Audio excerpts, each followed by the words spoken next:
Greetings, welcome everyone. Thank you for joining. My name is Amber Smith, and on behalf of Evolving in Education, I really thank you for coming today. So I would like to go around the room and have everyone introduce themselves. We'll start with you, Jen, if that's all right. Sure. I'm Jen Quirk, and I live in Delray, Florida, and Lake George, New York. And yeah, I've just connected with you, and I'm so excited about everything that you're doing, and looking forward to see how I can support you. Amazing. Thank you. Thank you very much. PJ, would you like to introduce yourself?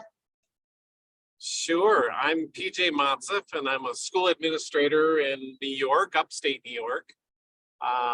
And same thing, just excited about making a change and just delivery of instruction. Very cool. Thank you. Thank you for joining, PJ. Jamal, would you like to introduce yourself? Thanks for joining, Jamal. Quite welcome. Hi, everybody. Jamal DePina here. I assist with technology for Evolving in Education. Met Amber a few months back and just really feel the need that Amber is calling for, education changing and folk recognizing the need for that change. So love the global outpouring of support for her and looking to see it grow. Welcome, everyone. Thank you, Jamal. Jamal, Derek Silcox is here. He's the mayor of Wheaton, and he's on our board. Derek, would you care to introduce yourself? Hey, I'm Derek Silcox. I'm the mayor of Wheaton, Alabama. I'm just happy to be here. We're doing some stuff with outdoor education that I might talk about later with our county school system. So just glad to be here. Happy to meet all of you. Cool. So we will move forward with our agenda. So first on the agenda is focus group updates. So we've decided to have one focus group meeting per week. We will start next week, Wednesday, June 14th at 6 p.m. Central Standard Time. We'll start with our first focus group number 1, developmental neuroscience / psychology. Dr. Lee Raz, our head neuroscientist, is doing a presentation called Brain Boost, and she will be taking us on a journey into the child's brain. I'm very excited about that. She'll do a dynamic presentation, and then we'll open the floor up to discussion. The following week, now we haven't determined yet if we'll have each focus group meeting on Wednesday. I would like to initiate a morning meeting so we'll be able to accommodate more time zones at some point. So we're looking into maybe doing, 1 week Wednesday at 6 p.m. and perhaps the next week Wednesday designated morning time. Anyway, like I said, this first focus group meeting will be developmental neuroscience / psychology. The following Wednesday will be mindfulness, fitness, well-being, and the head of our mindfulness group, she's also our transformation project manager, and she's also a technologist. She will be, I believe, giving a presentation the following week on mindfulness. And then the week after that will be childhood curriculum childhood education / curriculum. So we'll just move through, and we'll have 4 focus group meetings per month. Everyone is welcome at any focus group meeting, regardless if they're in that focus group. So we have 5 focus groups. However, the 5th focus group is the group Other. Other is for community participation, or anyone that would like to join that doesn't necessarily have background in education or the brain sciences, etc. So my thought is just to omit the Other meeting and have people who are in the Other focus group join in whichever focus groups meetings they'd like for now. So that's our focus group updates and our focus group upcoming events. We have the focus group meeting, Brain Boost. It's listed in the events section of our Facebook page. Now I would like to touch on early development. So 80 to 90, I believe you said this at the last meeting, PJ, 80 to 90% of brain development occurs between birth and 4 to 5 years old.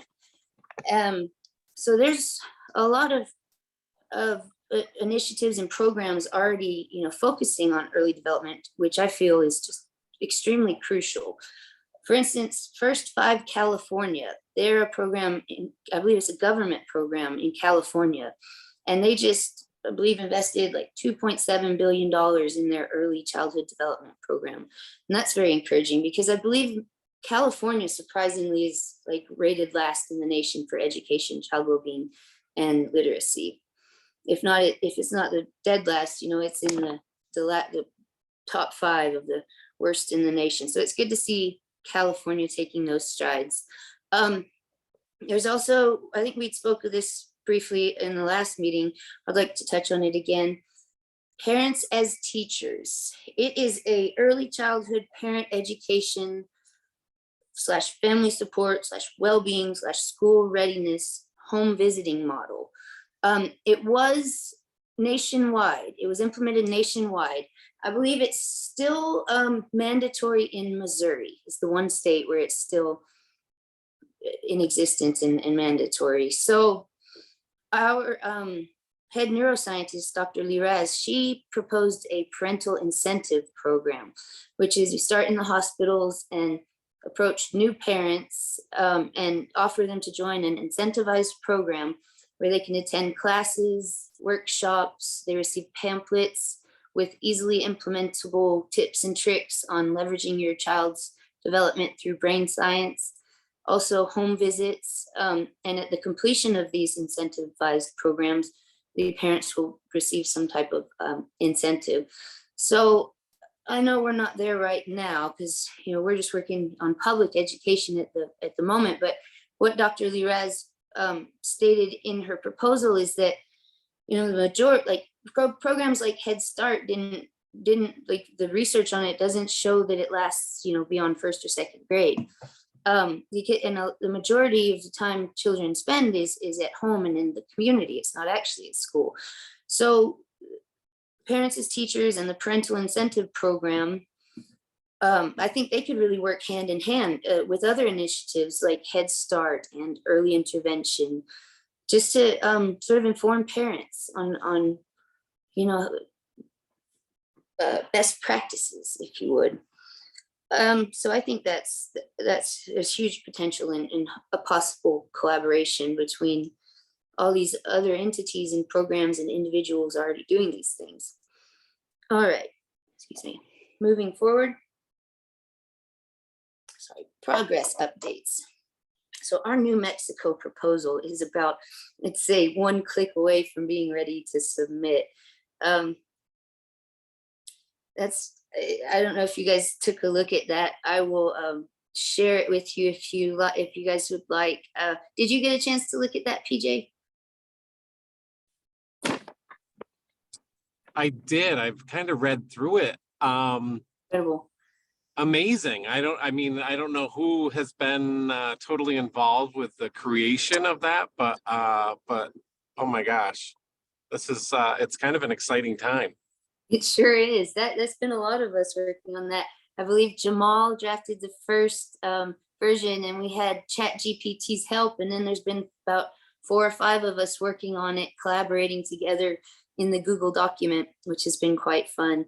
And Dr. Liraz, she built that schematic for us, which we added to it. I think the last thing we have to do is just move the schematic to the first page and then give it one last checkup and should be good to go. So that's where we are in the New Mexico proposal. The next progress update is the free website, guys. I came across someone on LinkedIn that was offering to build us a website. So I inquired and ended up applying, and we got selected to have a free website built. So we have our domain purchased, we bought our web hosting, and they're working on setting up our website, which is very exciting. And our 501c3 nonprofit, we have all our paperwork in for that. I believe it takes about 2 months to get everything back. But just as soon as I asked our nonprofit consulting firm today, at what point can we hire her to start to write our first grant? Because just as soon as the ink dries on the certificate for the 501c3, I want to put in the grant if we can. I would like to have that ready. Additionally, Caboodle Innovations. Caboodle Innovations is a learning accelerator. They're based out of India. I connected with the founders of Caboodle Innovations on LinkedIn, and they've joined Evolving in Education. And they're more aligned towards, I'd say, 5th to 12th grade. However, they recently shifted their focus to early education. Their learning accelerator bridges the gap between teaching and learning. It's very neat. It offers quite the gamified model, but that's for after school, for children to go home after school and reinforce what they learn. And they receive badges and whatnot. It's incentivized. And they also have teacher training through this learning accelerator. They forwarded me the demo. It's pretty cool. If anyone would like to see it, I can forward you the demo. So we're looking to start working with them to see how we can collaborate, to see what existing methods they have that will that we can work together on to make this dream a reality, essentially. Because I feel that the teacher training potential that their app has, if nothing else, I mean, there's a lot of potential within what they have, but the teacher training potential is huge. Again, working with Angel, you weren't here last time, Jen, but PJ, you met Angel. She's already deep into the teacher training. So I think once we get Caboodle and you know, our teacher training objective and all that working together, it's just going to really take off. It's very exciting. I have a meeting set up with Caboodle next week. So I'll let you guys know how that goes. I already met with them once, and like I said, they're in India, so it was 12:30 at night for me, and it was 11 a.m. for them. So it's a little difficult to schedule these meetings, but we're doing that. So the third thing on progress updates, I don't guess this is actually a progress update, but I wanted to point this out.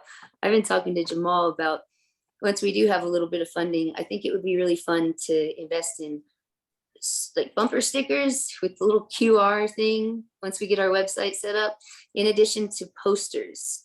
Once we get our logo and everything with the QR thing, so it can be scanned and they can access our social media or our website. I just think that'll help spread the word. And my thought with the stickers, I thought of that first. I'd love to get 400 stickers printed out and send one to everybody in Evolving in Education. So that's the progress updates. All right, identification of agenda items for future meetings. Does anyone have any suggestions on agenda items for future meetings? Jamal, I defer to you there, but we can table that if no one has any items they would like to discuss at the next meeting. So, open forum. We will open this up to discussion. If it's all right with everyone, with you, Derek, I'll turn it over to you so you can tell us what you have going on.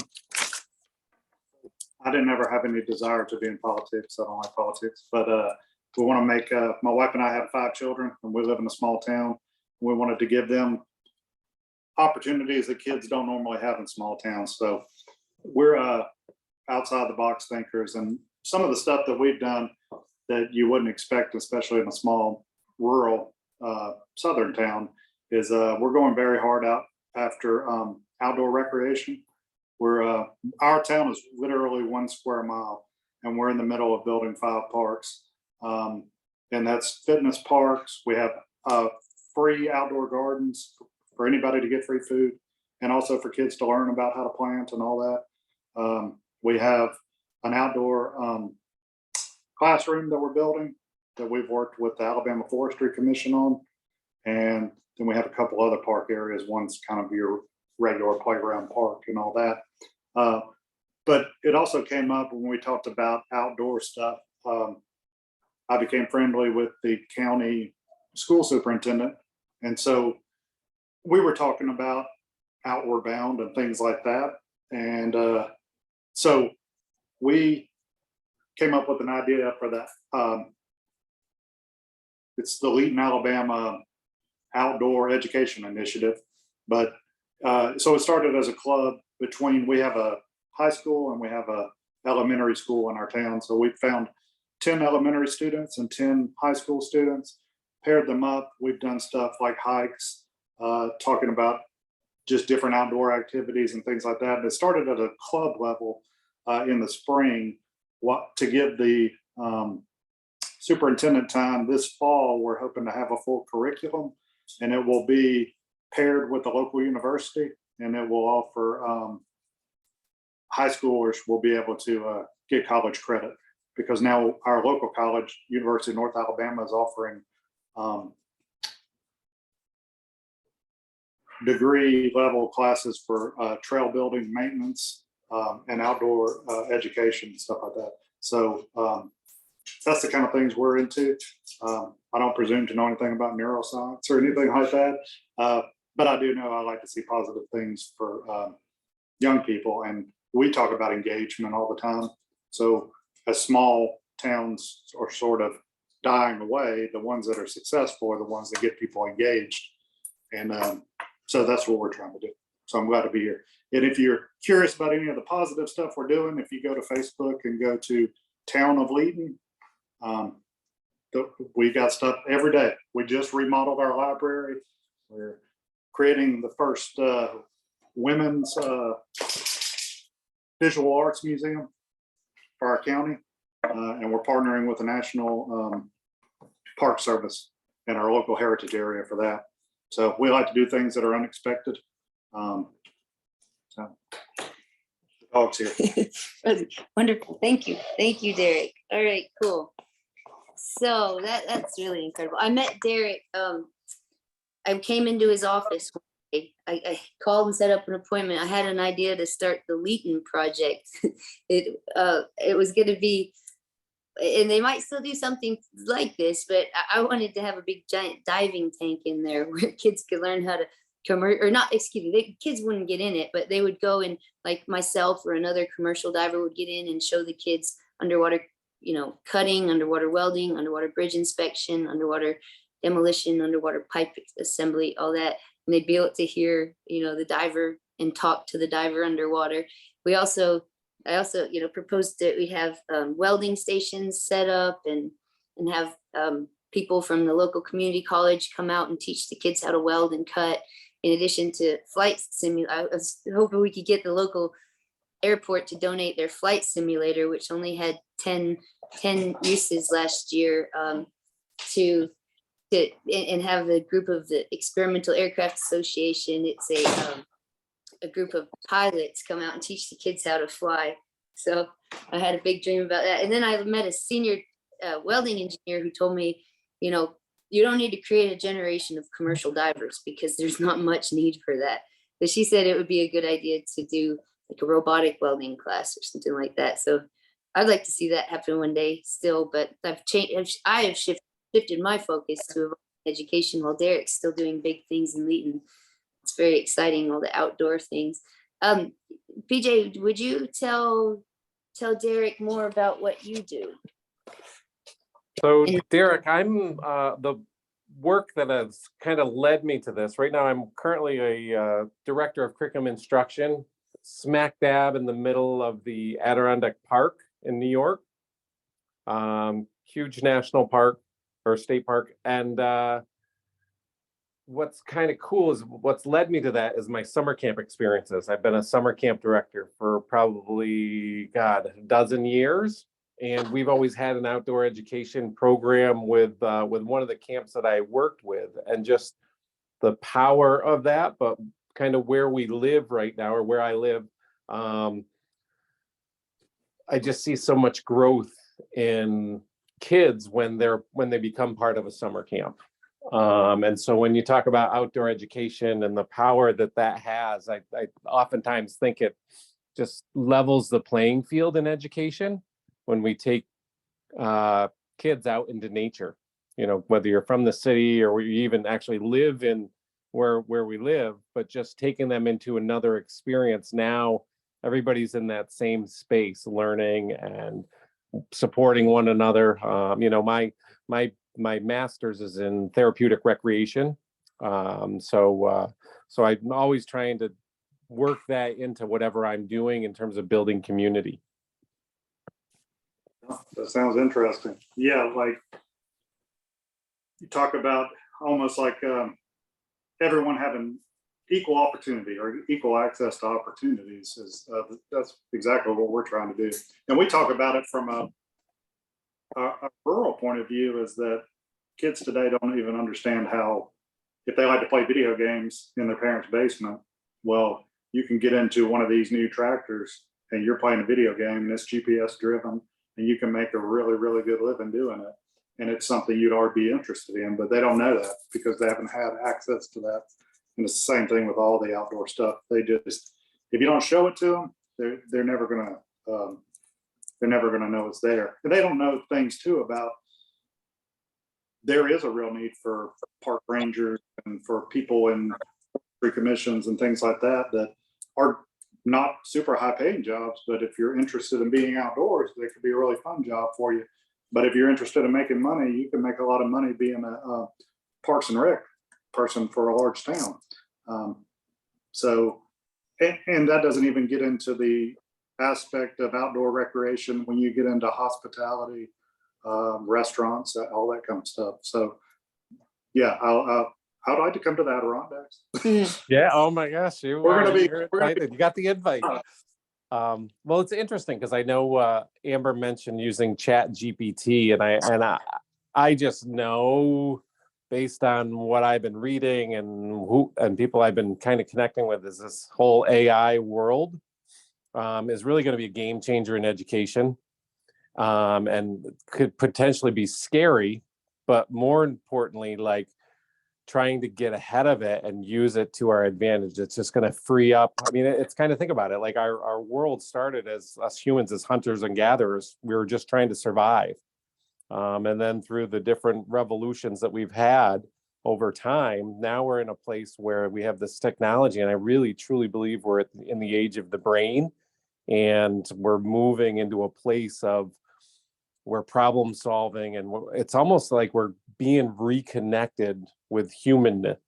It's like the importance of being reconnected with us and trying to get our younger generations, Generation Alpha, to understand that. I think there's openness to it with teenagers and kids that I'm seeing in school, but they don't really know how to go about it because our adults aren't trained to help educate them. Yeah, and it's the lifestyle of children now when they become adults is going to be vastly different. And it's part of, we're also in the middle of the fourth, not in the middle of it, really still at the beginning of the fourth great migration in America, where people can move to wherever they want because they can work from home, they can do all kind of stuff. Our kids aren't going to care if a drone drops their groceries, but they know they're not going to go spend 2 hours in a grocery store on Saturday. They're going to be in a kayak, or they're going to be doing something they enjoy. So, Yeah. there's a lot of hope for it, but it is scary. But I'm like you, the sooner we can get in and take advantage of it, the better. I agree with it. Does need to be checked. I mean, the potential is huge, and it can help us greatly. But like, it has to be held accountable. What I've heard is that AI is essentially like raging out of control and producing false information. So we have to come together and figure out how to control it before it gets control of us, I reckon. But it is very promising and it's exciting, very exciting. I would like to tell you really quick, PJ, about my experience with the Adirondacks. I believe it was 2 years ago. I went to the Adirondacks with my family. I build bat gates for a living, for cave conservation. It's one of my careers, for cave conservation and to protect endangered bats in cave ecosystems. So we built a bat gate on a cave. Wish I could remember the name of it. I don't right now, but it was 1.2 miles up, and we gained 1,000 feet vertically over 1 mile. So it was a treacherous hike. We had to hike up there every day. I'm the welder, so my boss told me, you just got to hike up there one time, and then you can stay up there all day and weld. Everybody had to tote metal up all day. So we had to carry every piece of equipment and materials up that mountain. We had to carry a 19-foot 6x6 angle iron that was 3/8 inch diameter. It was 200 pounds. It took like 8 people to get it up the mountain in about 4 hours. And we had to carry all our generators and welders. It was something else. Oh We were my there. gosh. Yeah, when you come up with it, let me know where you were in the Adirondacks, because that's kind of what they're known for, is the 46 high peaks. They're mountains that are over 4,000 feet. I think it was Chimney Mountain. Does that sound right? You recognize Chimney Mountain? I don't know. Could be. I haven't hiked them. I got it. I live here and I should be like doing that. But it's a beautiful place, the Adirondacks. I love it. So does anyone else like to discuss anything today? So, Oh, hey, Amber, excuse me, guys. Oh, Oh, I just real quick. I just wanted to echo some of what PJ was saying about how tech was something that's like bringing us around full circle, because the Chat GPT things, we're discovering how important the types of questions that you have to ask it to get more accurate information. It's making us be a little more literate. Like we're becoming illiterate just getting iPhones and tablets to do things for us, but technology is actually more dumb depending upon the user. So it's like challenging us to gather the knowledge to figure out what we're trying to ask and how to get better answers. So well, what's interesting is every time you go, hey Google or Siri, it's actually tracking your voice and your knowledge and the things you're asking, almost like when you start searching and Googling on your phone. But it's starting to now track the questions you're asking, and those are the responses that they're giving it back. So it's becoming personalized.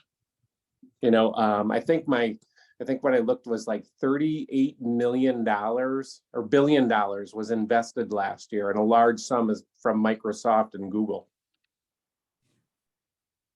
which is crazy. There's a lot. Yeah. But you guys, I have to pop off. I apologize. I actually am meeting with the owner of a program called Character Strong. They are out of Seattle, Washington. And when COVID hit, they just exploded. They're a social emotional learning platform.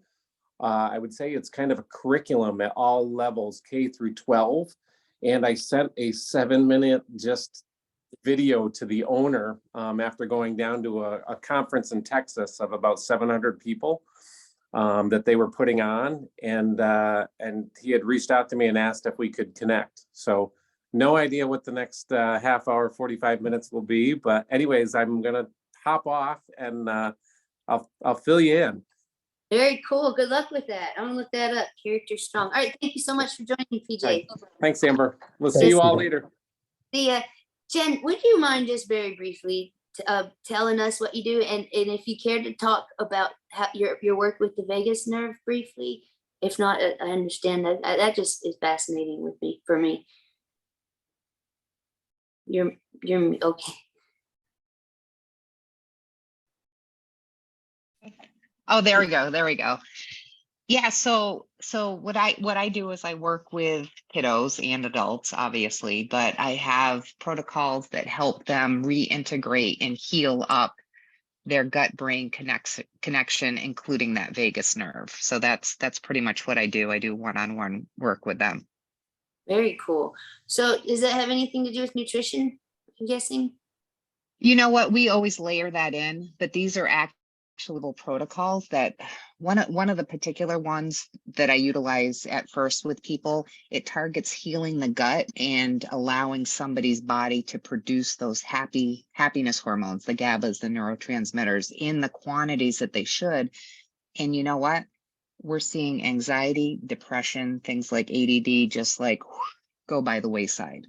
Wow, that's incredible. I was listening to something from Huberman Labs this morning, and he talks about just being out in the sun. How, I can't remember the word he used, but how that starts some circadian rhythm or something like that, circadian rhythm of your day, and it helps you get better sleep. And it's just amazing, like the things we can do you know what? There's so much that can be done, but people are in positions where they're just they can't get out of their own ways. And I just heard it today. A little boy that I'm with every single morning, his sister, who's younger, she must be 7th grade, like said she wanted to kill herself.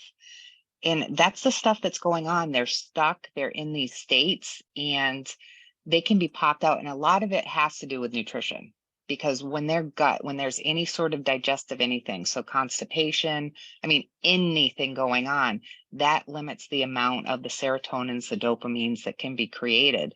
So just by cleaning up their diet, yes.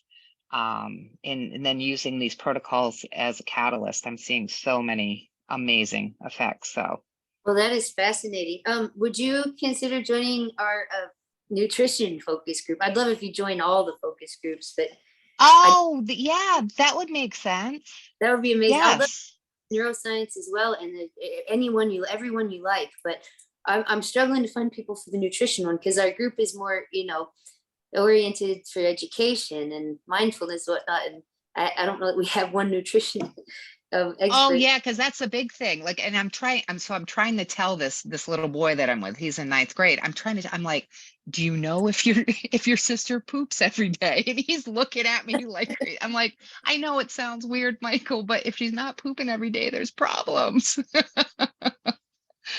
Oh yeah, I would love to. Yeah, I'll pop in that one.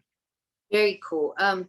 And that focus group meeting will probably, I think it'll be in a month, but that's awesome. And I'd love for you to come to the neuroscience meeting this Oh, Wednesday. I will do that, because I layer that stuff on with everybody too. The little bit that I know. That's great. Okay, cool. You Well, guys are amazing. you're amazing. I'm so glad I met you. Guys, real quick, I'll tell you how I met Jen. I don't remember where, I think I saw you commented somewhere, and I saw it had the option to follow. And so I was like, I feel driven to click on this woman. So I clicked on your profile and it said 28,000 followers. And I was like, I'm going to message her. I'm like, this is a huge, just, risk, but I'm probably never going to hear back, but I'm going to message her. So I messaged you and you were like, yes, I'm in. And I was so excited. And then I found out that you're into all the things that you're so well aligned with the group. So it's just incredible. And you turned me Like on. I know how I'd fit in, but I just want to be a part of it. So You crucial cog or crucial part. I'll of be a this. connector. I'm a connector. Yeah. Yes. Awesome. Hub.